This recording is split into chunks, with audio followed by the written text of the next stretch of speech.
If you want to be a successful content creator, you have to be a good storyteller. It's non-negotiable at this stage. And I'm going to teach you a really simple beginner's trick to telling a very impactful story. Because no matter what kind of content you create, if you weave storytelling into it, it's only going to improve that content. Storytelling content tends to have a higher watch time, which the algorithm loves. It's going to push it out further. You'll get more views. Also, storytelling builds trust. It builds an immediate emotional connection with your audience, and it tends to be more memorable than other forms of content as well. If you're giving people facts and information, you're going to make them think, but storytelling makes people feel, and it's that feeling that gets people to take action, to get them to follow you, buy what you're selling. So the key to a really good story is visualization, getting the person watching your video to be able to visualize this story and put themselves in your shoes. And I'm going to talk you through how to do this because it is very simple. Whenever you get somebody to visualize what's going on, you're taking them out of scrolling mode. They're immersed in your story and way more likely to stay. So in order to do this, you need to anchor your story at a really specific moment in time,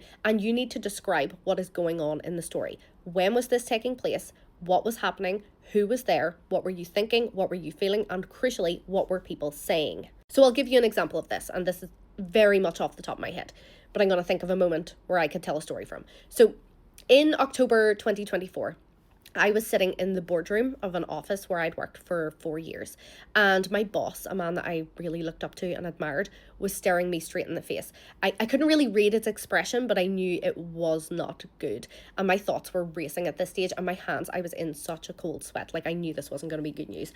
And he looked straight at me and he said, "Lana, I know what you've done. We both know what you've done." I'm actually kind of proud of that. I think that was pretty good. The key to this is making sure that when you're describing what's going on, you're only describing things that are pertinent to the story. I wouldn't say like I was sitting in the boardroom and it was a long white table and I was at the other side and it was raining and it was a Tuesday. None of those things matter, and the more you drag things out, you're going to lose people. And very crucially, you need to include language that feels raw and rough and ready and authentic. If I was to say something like, "And I was incandescent with rage," using language like that doesn't feel real and doesn't feel emotional is going to take people out of the story. They're going to take a second to process what you're thinking, and then it's going to put them back in scrolling mode, and a lot of people will leave at that point. And whenever people are scripting their stories and using AI or ChatGPT to do it, that's what the real differentiator is, because it can't really use that rough and ready authentic language as naturally. There is a method for storytelling that I teach inside the Content Club, which is my course and community for content creators. It's called the MESS storytelling method,